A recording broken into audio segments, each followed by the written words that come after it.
Hello अस्सलाम वालेकुम। ওয়ালাইকুম আসসালাম। कैसे हो आप? আপনি যেমন রাখছেন তেমনই তো থাকবো। হুম। মহারানী তো আমারে ভুলেই গেছে। থাক, আর অজুহাত দিতে হবে না। আমি আপনাকে বলেছিলাম না যে আপনার আমার প্রতি শুধু ভালো লাগা ছিল। বললাম যে এত তাড়াহুড়ো করার কোনো দরকার নেই। তারপরেও আপনি বললেন না, আমার শুধু আপনাকে ভালো লাগে না, আমি আপনাকে ভালোবাসি। আচ্ছা, যে ভালোবাসে সে কথা না বলে কি করে থাকে? আপনি জানেন আপনার আমাকে ভালোবাসতে এখনো অনেক দেরি। হ্যাঁ, তবে আমি আপনাকে একটা কথা বলে রাখি। কথাটা হলো এই যে চাইলেই মানুষ ভালো লাগা থেকে হাত ধরে ভালোবাসা অবধি নিয়ে যেতে পারে। তবে সে ভালোবাসা অবধি যেতে অনেক সময় লাগবে, অনেক দিন লাগবে। মাসের পর মাস কথা বলে যখন আপনি আপনার প্রিয় মানুষটাকে বুঝবেন, প্রিয় মানুষটা আসলে ঠিক কতটা ভালো, কতটা খারাপ আপনার জন্য সেটা বুঝবেন। সে আসলে কতটা যত্নবান একটা পুরুষ কিংবা কতটা যত্নবান একটা নারী হইতে পারে। যখন মানুষ এইটা বোঝে, মানুষ ঠিক তখন ভালোবাসে। তো আপনি ঠিক তখনই আমাকে ভালোবাসবেন যখন আপনি বুঝবেন আমি আপনার জন্য কতটা যত্নবান, আমি আপনার জন্য কতটা গুরুত্বপূর্ণ। আপনার ভালো লাগলো, আপনি আমাকে বলে দিলেন, কিন্তু দেখেন আমি কিছু বললাম না, তাই আপনি চুপ করে গেলেন। এটা আসলে আপনার অ্যাটিটিউড, আপনার ইগো। কিন্তু যে ভালোবাসে তার প্রিয় মানুষের কোনো উপর কোনো রাগ কিংবা অভিমান থাকতে নেই।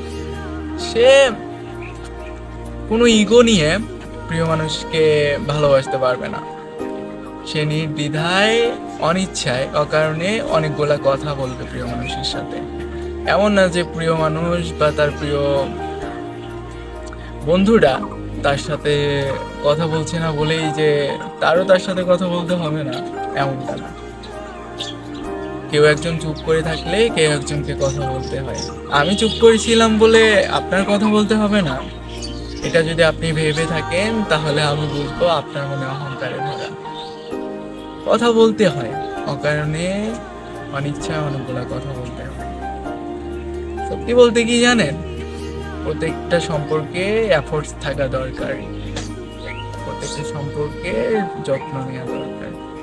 প্রত্যেকটা সম্পর্কের আমাদের এমনভাবে যত্ন নিতে হবে যেভাবে আমাদের মায়েরা আমাদের অগোছালো বিছানাটাকে সুন্দর করে গুছিয়ে রাখে, যেভাবে আমাদের মায়েরা আমাদের অপরিষ্কার কাপড়গুলোকে সুন্দর করে ধুয়ে ভাঁজ করে রাখে।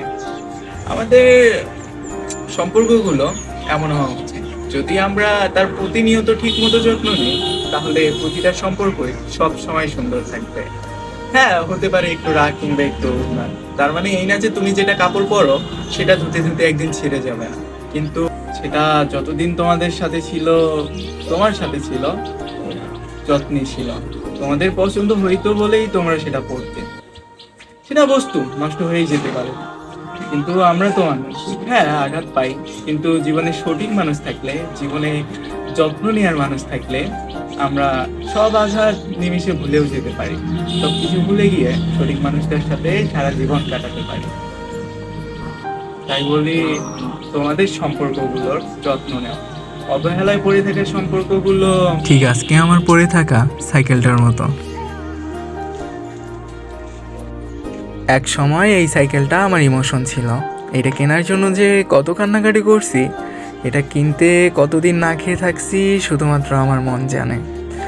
বকা খাইছি, মায়ের খাইছি, কিন্তু ওই যে মন যেটাকে চাইছে আমি তখন বুঝতাম সেটাকে আমার পেতেই হবে। অবশ্য আমি এখনও এমনটাই করি, যেটা মন চায় সেটা না পেলে আমার অনেক দুঃখ লাগে। তাই আমার মন থেকে যেটা চাই সেটা পেয়ে গেলে আমার অনেক খুশি লাগে।